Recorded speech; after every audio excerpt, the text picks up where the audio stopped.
Hello दोस्तों, आज इडुटेरिया current affair का सेट नंबर 4 पढ़ने जा रहे हैं। इसमें 50 सवाल होंगे, तो आइए हमारे साथ पढ़ते हैं। सुप्रीम कोर्ट ने डिजिटल एक्सेस को जीवन के अधिकार के तहत अनुच्छेद 21 का अभिन्न माना है। ये सही है। डिजिटल पहुंच केवल नागरिकों के लिए एक वाणिज्यिक सेवा है, ये गलत है। क्यों? नागरिकों के लिए तो 15, 16, 19, 29, 30 ही सिर्फ है। आर्टिकल 15, 16, 19, 19, 29, 30 है। 19, 29, 30 केवल केवल नागरिकों के लिए। यहाँ पर 21 की बात हो रही है। ये नागरिक और जो विदेशी है दोनों के लिए ये है, जो यहाँ पे रह रहे हैं। अगला सवाल, तो इस प्रकार इसका आंसर हो जाएगा सी। ए सही है, आर गलत है। नवीन अनुसंधान के अनुसार भारत की पहली जीनोम संपादित चावल कौन सी है? और पूसा डीएसटी राइस है। पूसा के अलावा कौन सी है? तो पूसा के अलावा जो है ये डी आर आर धान 100 कमला है। ऑनलाइन यौन शोषण में शामिल ऑनलाइन बाल यौन शोषण में शामिल साइबर अपराध नेटवर्क को खत्म करने के लिए सीबीआई ने कौन सा ऑपरेशन शुरू किया है?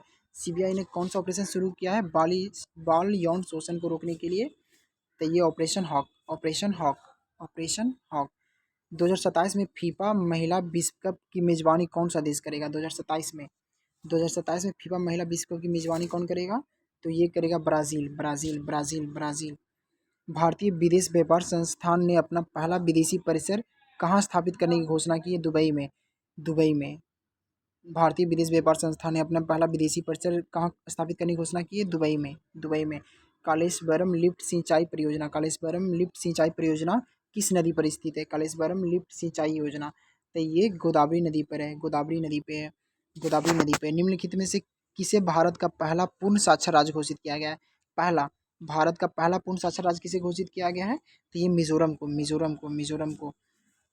टेक इट डाउन एक्ट किस देश ने पास किया है? टेक इट डाउन एक्ट किसने पास किया है? अमेरिका ने। टेक इट डाउन एक्ट किस देश ने पास किया है? अमेरिका ने। वन डे वन जीनोम का पहल उद्देश्य क्या है? वन डे वन जीनोम पहल का उद्देश्य क्या है? तो इसका उद्देश्य है प्रतिदिन एक सूक्ष्म जीव का जीनोम विश्लेषण करना। प्रतिदिन एक सूक्ष्म जीव का जीनोम विश्लेषण करना वन डे वन जीनोम पहल का उद्देश्य है। संयुक्त राष्ट्र द्वारा जारी की गई जनसांख्यिकी रिपोर्ट के अनुसार भारत की प्रजनन दर घटकर प्रति महिला कितनी हो गई है? प्रजनन दर घटकर कितनी हो गई है? तो ये हो गई है 1.9 2.1 से घटकर 1.9 हो गई है। हाल ही में खबरों में रहा है गोल्डन डोम का संबंध किस देश से? गोल्डन डोम का संबंध है जो संयुक्त राज्य अमेरिका से है। अगला सवाल, जाति आधारित जनगणना के संबंध में नीति परिवर्तन को ध्यान में रखते हुए निम्नलिखित कथनों पर विचार करें। कौन सा कथन सही है? सत्य कथन का चयन करना है। अब भारत में जाति आधारित जनगणना डिजिटल रूप में की जाएगी, सही है। यह निर्णय केंद्र सरकार द्वारा सुप्रीम कोर्ट के आदेश पर लिया गया था? नहीं, सुप्रीम कोर्ट के आदेश पर नहीं लिया गया था, अपना मन से लिया गया था। पिछली पूर्ण जातिगत जनगणना 1931 में हुई थी, ये सही है। यानी इसका आंसर 1 और 3 होगा। डाक विभाग ने देश भर में शैक्षिक, सांस्कृतिक, धार्मिक और सामाजिक पुस्तकों की किफ़ायती दरों पर डिलीवरी के लिए किस नाम से डाक सेवा की शुरुआत की है? डाक विभाग ने किस नाम से शुरुआत की है? ज्ञान पोस्ट के माध्यम से, ज्ञान पोस्ट नाम से। 6G तकनीक के संबंध में विचार करना है, सत्य कथन का चयन करना है। 6G के संबंध में भारत अब तक 6G पेटेंट दाखिल कराने में शीर्ष 6 देशों में है, सही है। भारत में 6G सेवाएं 2026 तक चालू हो जाएंगी, ये संभावना गलत है। भारत का फोकस दूर दराज इलाकों में ब्रॉडबैंड एक्सेस पे, ये सही है। यानी इसका भी आंसर ये होगा, 1 और 3। मई 2025 में किस संगठन ने विश्व पशु स्वास्थ्य रिपोर्ट की पहली स्थिति जारी की है? विश्व पशु स्वास्थ्य रिपोर्ट की पहली स्थिति विश्व पशु स्वास्थ्य संगठन ने। सीबीआई का ऑपरेशन चक्र 5 निम्नलिखित में किससे संबंधित है? ऑपरेशन चक्र 5 जो है किससे संबंधित है? सीबीआई का ऑपरेशन है, तो ये संबंधित है साइबर धोखाधड़ी से निपटने हेतु। तो अगला सवाल 17 नंबर। एल फॉर नेचर कार्यक्रम किस संगठन से संबंधित है? एल फॉर नेचर, तो ये FAO से संबंधित है। भारत में पवन ऊर्जा से संबंधित निम्नलिखित कथनों पर विचार करें। पवन ऊर्जा से संबंधित कथन पर विचार करना है और कथन कौन सा सही है ये बताना है। तो वैश्विक स्तर पर पवन ऊर्जा उत्पादन में भारत चौथा स्थान पर है, ये सही है, चौथा स्थान पर है। भारत ने 31 मार्च 2025 तक 25 गीगावाट की संचयी स्थापित पवन ऊर्जा क्षमता हासिल कर ली है, सही है। भारत में शीर्ष पवन ऊर्जा उत्पादक राज्य में कर्नाटक है, ये गलत है। अगला सवाल 19 नंबर, वैश्विक अंतरिक्ष अन्वेषण सम्मेलन 2025 का आयोजन कहाँ किया गया है? वैश्विक अंतरिक्ष अन्वेषण सम्मेलन जो है 2025 का आयोजन कहाँ किया गया है? नई दिल्ली में किया गया है, नई दिल्ली में। भारत में टेक फॉर इक्विटी इंडेक्स किस उद्देश्य से शुरू किया गया है? तो ये किस उद्देश्य से शुरू किया गया है? डिजिटल समावेशन के उद्देश्य से शुरू किया गया है। ऑपरेशन हॉक किससे संबंधित है? ऑपरेशन हॉक किससे संबंधित है? तो ये संबंधित है बाल तस्करी से, ऑपरेशन हॉक। गोल्डन ड्रैगन 2025 किसका संयुक्त अभ्यास था? गोल्डन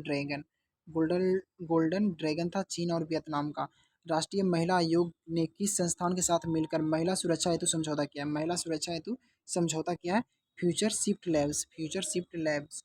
देश का पहला Atlas of water bodies of Bihar किस विभाग की साझेदारी से बनाया गया? किस विभाग की साझेदारी से बनाया गया है? ग्रामीण विकास विज्ञान और पर्यावरण विभाग। आंसर डी होगा। 7 मई 2025 को भारत में आयोजित राष्ट्रव्यापी नागरिक सुरक्षा मॉक ड्रिल का कोड नाम क्या था? इसका कोड नाम क्या था? ऑपरेशन अभ्यास था। जो मॉक ड्रिल हुआ था उसका ऑपरेशन अभ्यास नाम था। बिहार का पहला पैसेंजर टर्मिनल किस नीति के अंतर्गत बनाया जा रहा है? पैसेंजर टर्मिनल गति शक्ति परिवहन नीति के तहत बिहार में पैसेंजर टर्मिनल बनाया जा रहा है। 27 नंबर सवाल पे आ रहे हैं। भारत में डॉल्फिन जनगणना 2025 के संदर्भ में निम्नलिखित कथनों पर विचार करें और कुट का प्रयोग करें। तो इसका होगा बिहार में भारत के कुल डॉल्फिन का लगभग 35% हिस्सा है बिहार में, ये सही है। इस अनुमान रिपोर्ट में देश की 15 नदियों का सर्वेक्षण किया गया है, ये गलत है। उत्तर प्रदेश में सबसे अधिक डॉल्फिन पाई गई है, उसके बाद बिहार का स्थान है, ये सही है। यानी 1 और 3 आंसर होगा, यानी बी, इसका आंसर होगा बी। हाल ही में किस भारतीय क्रिकेटर ने टेस्ट क्रिकेट से संन्यास की घोषणा की है? टेस्ट क्रिकेट से संन्यास की घोषणा किसने की है? रोहित शर्मा, विराट कोहली और मोहम्मद शमी। इसका आंसर उपयुक्त एक से अधिक होगा। बिहार में लागू की गई 4% आरक्षण नीति के संदर्भ में निम्नलिखित कथनों पर विचार करें। 4% आरक्षण नीति, सत्य कथन का चयन करना है। तो इसका यह नीति केवल दृष्टि बाधित दिव्यांगों पर लागू होती है, केवल नहीं, यह नीति सभी 4 श्रेणियों के दिव्यांगों को शामिल करती है, सही है। इसका लाभ राज्य और केंद्र सरकार के कार्यालयों में दिया जाएगा, ये भी सही है। तो सत्य कथन 2 और 3 है। प्रतिशत के अनुसार बिहार में बच्चों के हेल्थ कार्ड योजना के अंतर्गत स्वास्थ्य कार्ड बनाने में भारत में किस स्थान पर बिहार रहा है? बच्चों के हेल्थ कार्ड बनाने में, तो बच्चों के हेल्थ कार्ड बनाने में द्वितीय स्थान पर बिहार रहा है। IPL 2025 में वैभव सूर्यवंशी ने कितने गेंदों में शतक लगाकर IPL का दूसरा सबसे तेज शतक बनाने वाले खिलाड़ी बना है? 35 गेंद में। ये बहुत ज़्यादा चर्चित सवाल है। नरेंद्र मोदी भी बिहार में मिले हैं। और अगला सवाल, नई दिल्ली में आयोजित दूसरी एशियाई योगासन खेल चैंपियनशिप में भारत कितने स्वर्ण पदक जीते हैं? नई दिल्ली में जो आयोजित हुआ था दूसरा एशियाई योगासन खेल चैंपियनशिप में भारत कितने स्वर्ण पदक जीता है? तो भारत स्वर्ण पदक जीता है 83 स्वर्ण पदक भारत जीता है। भारत 83 स्वर्ण पदक जीता है। 2026 में जापान 2026 में जापान में होने वाले एशियाई खेलों में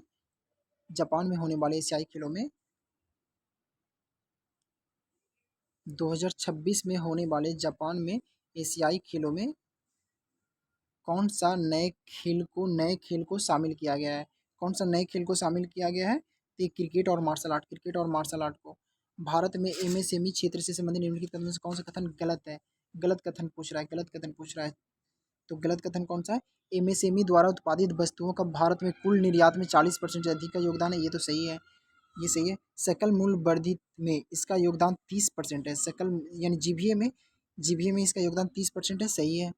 वर्तमान में भारत में 8 करोड़ पंजीकृत एमएसएमई इकाइयां हैं, ये गलत है। एमएसएमई वर्तमान में भारत में 25 करोड़ से अधिक व्यक्तियों को रोजगार देता है एमएसएमई, ये सही है। यानी यानी ये सही है, ये सही है और ये भी सही है।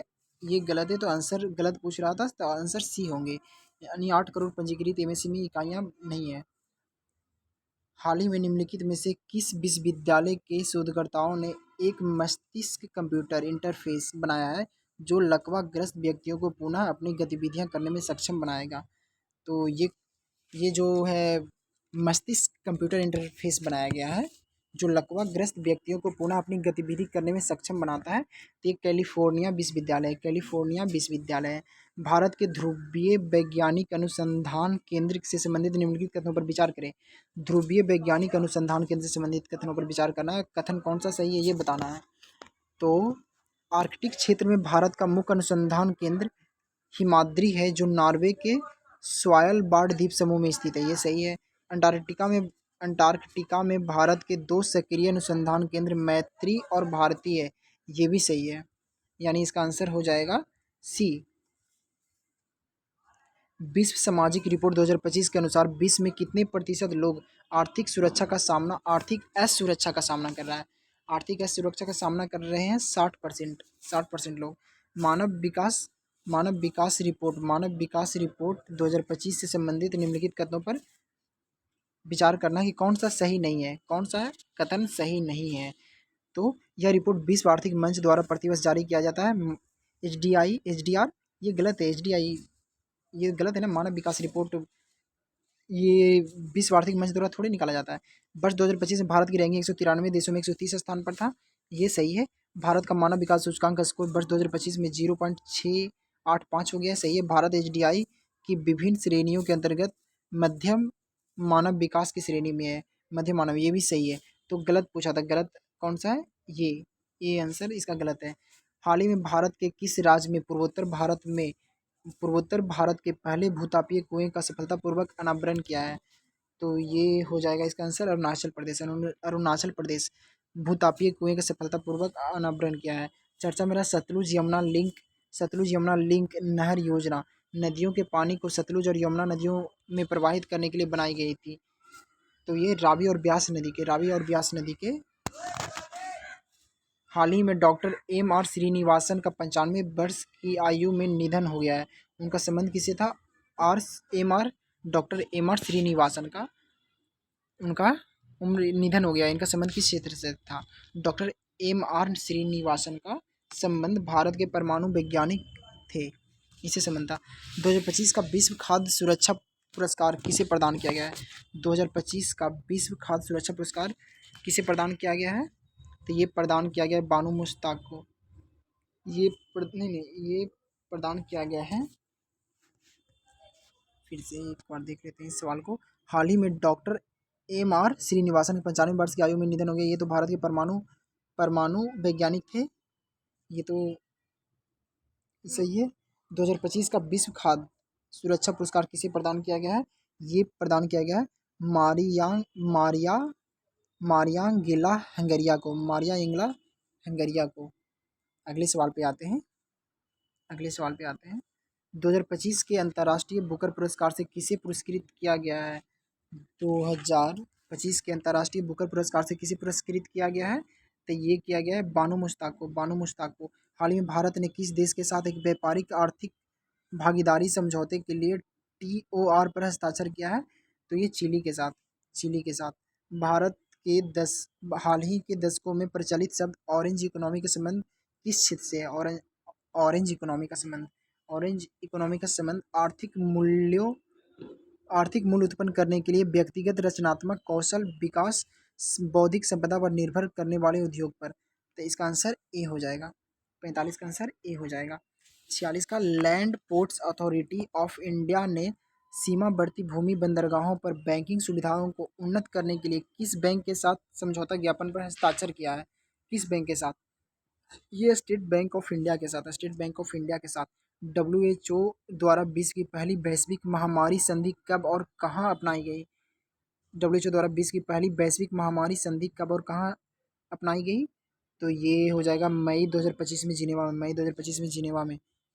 भारतीय प्रवासी समुदाय के लिए सेवाओं को आसान बनाने हेतु मई 2025 में ओसीआई पोर्टल का उद्घाटन किसने किया?